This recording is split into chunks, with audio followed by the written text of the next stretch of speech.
Hi. Hello. నమస్తే అందరికి. Welcome to my channel. ఇప్పుడు మనం చెప్పుకోబోతున్న story 'my bad boy' episode 291. Story చదివే ముందు ఛానల్‌ని తప్పకుండా కొత్త వాళ్ళందరూ సబ్స్క్రైబ్ చేసుకొని, లైక్ చేసి, షేర్ చేయండి. అలాగే బెల్ ఐకాన్ ఆన్‌లో పెట్టుకోండి.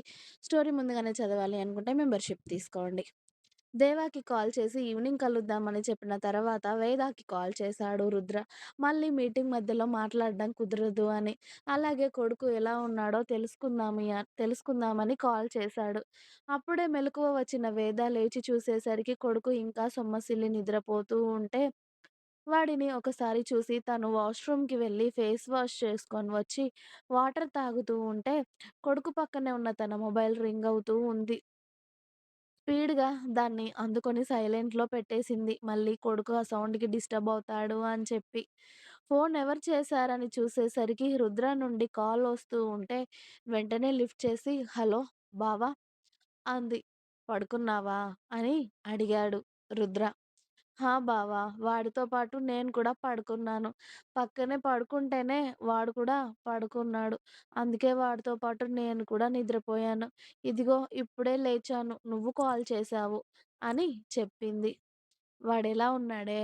అని అడిగాడు రుద్ర. బావున్నాడు బావ. అలసిపోయాడు. అంతలా వామిటింగ్ చేసుకున్నాడు కదా! మళ్ళీ పాలు తాగలేదు అప్పటినుండి. ఇదిగో ఇంకా నిద్రపోతూనే ఉన్నాడు. మళ్ళీ లేపితే ఏడుస్తాడేమో అని నేను కూడా నిద్ర లేపట్లేదు కానీ, వీడు కొన్ని పాలు తాగితే బావుండేది బావ అంది వేద. ఎందుకే? పడుకున్నాడు కదా! లేపివ్వచ్చు కదా! అని అడిగాడు రుద్ర. వాడు మార్నింగ్ నుండి పాలు తాగకపోయేసరికి నాకు హెవీ అయిపోయాయి బావ పాలు. నొప్పి వస్తుంది ఇక్కడ అని వేద చెప్తూ ఉంటే మరి కొన్ని ఇవ్వచ్చు కదా నిద్రలేపి. పాలు తాగితే వాడు మళ్ళీ సైలెంట్‌గా పడుకుంటాడు కదా! ఎందుకు ఇబ్బంది పడుతున్నావు? అని అన్నాడు రుద్ర.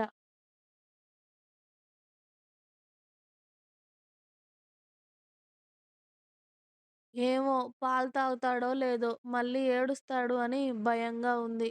నాకేమో ఇక్కడ చాలా నొప్పిగా ఉంది. వాడు మార్నింగ్ నుండి పాలు తాగకపోయేసరికి. ఏం చేయాలో అర్థం అవ్వట్లేదు అని వేద చెప్తుంటే, ఓకే. ఒక 5 మినిట్స్ చూడవే. చూసిన తర్వాత కూడా వాడు నిద్ర లేవకపోతే లేపు. ఆఫ్టర్‌నూన్ అయిపోయింది కదా! ఖచ్చితంగా 2 అవర్స్‌కి ఒకసారైనా పాలివ్వాలని చెప్పారు కదా డాక్టర్ గారు. ఏం కాదు. నిద్ర లేపు. నువ్వు ఇబ్బంది పడుతూ వాడిని కూడా ఇబ్బంది పెట్టకు. సరేనా? త్వరగా రావడానికి ట్రై చేస్తాను నేను. నేను వచ్చే అప్పుడు దేవా దగ్గరికి వెళ్ళి మాట్లాడి వస్తాను. నువ్వు, వాడు జాగ్రత్త. ఓకేనా? మీటింగ్ కంప్లీట్ అవ్వడంతోనే కాల్ చేస్తాను. మీటింగ్‌కి వెళ్తున్నాను. అందుకే కాల్ చేశాను అని చెప్పాడు రుద్ర. అలాగే బావ, జాగ్రత్తగానే ఉంటాను. బాయ్ అని వేద కాల్ కట్ చేసి ఇబ్బందిగా కొడుకు పక్కన కూర్చోగానే అప్పుడే మీనాక్షి గారు వేద కోసం భోజనం తీసుకొని వస్తూ ఉంటే వెనకే సుధా గారు కూతురి కోసం మజ్జిగ అలాగే జ్యూస్ కూడా తీసుకువస్తూ వేద మొహాన్ని చూసి "ఏమైంది తల్లి? ఇంకా ఏడుస్తున్నావా కొడుకు కోసం?" అని అడిగారు మీనాక్షి గారు.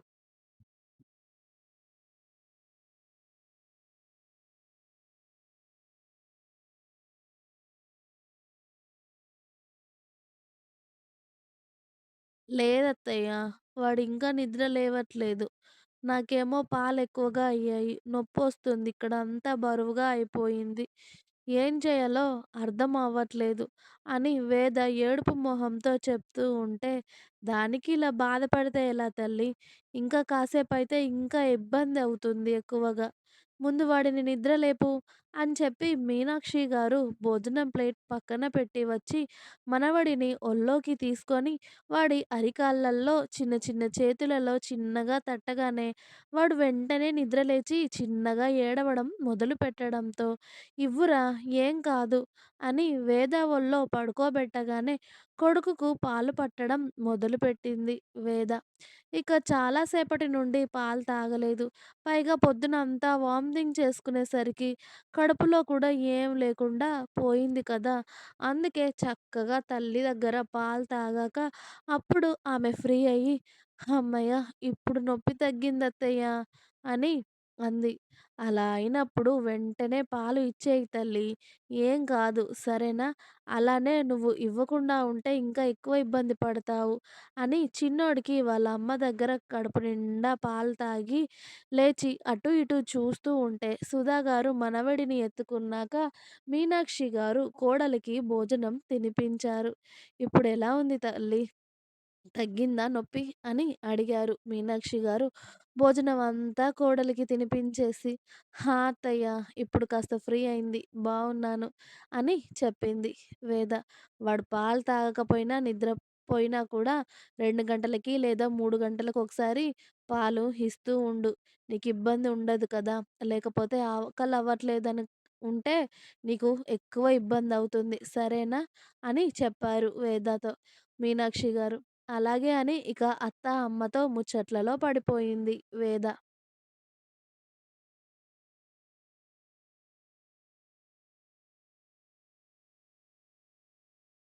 రుద్ర సక్సెస్‌ఫుల్‌గా ఈవినింగ్ వరకు మీటింగ్ కంప్లీట్ చేసుకొని, ఈవినింగ్ శౌర్య చరణ్‌ని ఇంటికి వెళ్ళమని చెప్పి, అతడు దేవా దగ్గరికి వెళ్తున్నట్టు చెప్పాడు. అన్నయ్య చెప్పినట్టు విని తమ్ముళ్ళు ఇద్దరూ ఇంటికి బయలుదేరితే, రుద్ర, దేవ ఆఫీస్‌కి వెళ్ళాడు. అతడు ఆల్రెడీ వస్తున్నాడు అని చెప్పడంతో వినయంగా మేనేజర్ గారు వచ్చి రుద్రాని దేవా క్యాబిన్‌కి తీసుకువెళ్ళగానే దేవా లేచి రుద్రకి ఎదురు వచ్చి అతడికి షేక్ హ్యాండ్ ఇచ్చి, "హాయ్ రుద్ర" అని ఫార్మాలిటీకి ఇద్దరు హగ్ చేసుకున్నారు. కాబోయే బామర్దులు. "హాయ్ దేవా" అని రుద్ర కూడా పలకరించిన తర్వాత అతడికి సోఫా చూపించడంతో రుద్ర కూర్చున్నాక, "దేవా కాఫీ ఆర్ టీ" అని అడిగాడు. టీ అని చెప్పగానే ఇక దేవా మేనేజర్‌ని చూడగానే, నేను పంపిస్తాను సార్ వెంటనే" అని అతడు బయటకి వెళ్ళిపోయాక ఇక దేవ కూడా కూర్చోగానే, "ఏదో మాట్లాడాలి అన్నావు రుద్ర" అని అడిగాడు దేవ. "భూమి అంటే నీకిష్టమా? పెళ్లి చేసుకోవాలి అనుకుంటున్నావా నువ్వు?" అని డైరెక్ట్‌గా మ్యాటర్‌లోకి వచ్చేశాడు రుద్ర. "ఆల్రెడీ అమ్మ చెప్పింది కదా రుద్ర" అని అన్నాడు దేవ. "నేను ఆంటీ చెప్పిన విషయం గురించి మాట్లాడట్లేదు దేవ. నీ గురించి మాట్లాడుతున్నాను." ఆల్రెడీ భూమికి, నీకు మా పిన్ని, బాబాయ్ ఉన్నప్పుడే పరిచయమని నాకు తెలుసు. జస్ట్ ప్రాజెక్ట్ కోసం బాబాయ్ వాళ్ళ ఆఫీస్‌కి వెళ్ళి, అక్కడ నువ్వు భూమిని చూడటం, ఆ తర్వాత నువ్వు తనని ఇష్టపడడం, తను నిన్ను ఇష్టపడడం, కానీ ఆ తర్వాత జరిగిన విషయాలన్నీ నాకు తెలుసు. ఇప్పుడు అక్కడ జరిగిన విషయాలన్నిటికీ, భూమి చెప్పిన మాటలు అన్నింటికి నువ్వు తన మీద పగ సాధించాలి అనుకుంటున్నావా? లేకపోతే అప్పుడు ఇద్దరు ప్రేమించుకున్నారు కాబట్టి పెళ్లి చేసుకోవాలి అనుకుంటున్నావా? లేకపోతే భూమిని టార్చర్ చేయాలి అని పెళ్లి చేసుకోవాలి అనుకుంటున్నావా దేవా? అని అడిగాడు రుద్ర.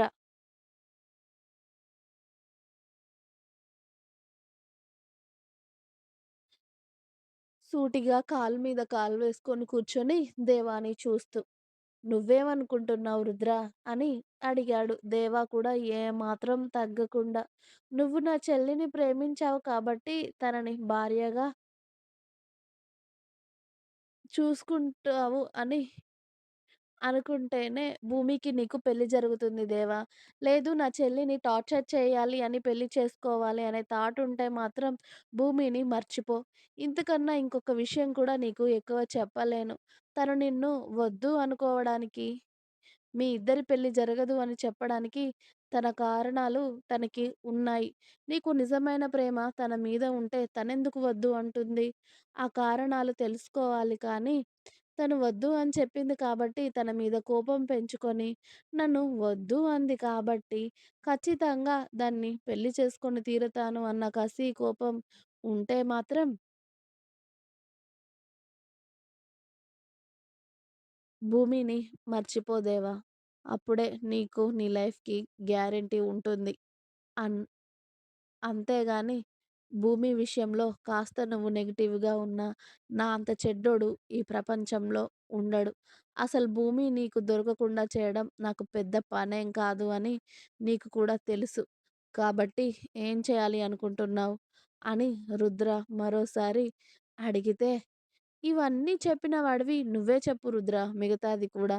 నీ చెల్లిని నన్ను కాదు అని వేరే వాళ్ళకిస్తావా? అసలది చేసుకుంటుందా?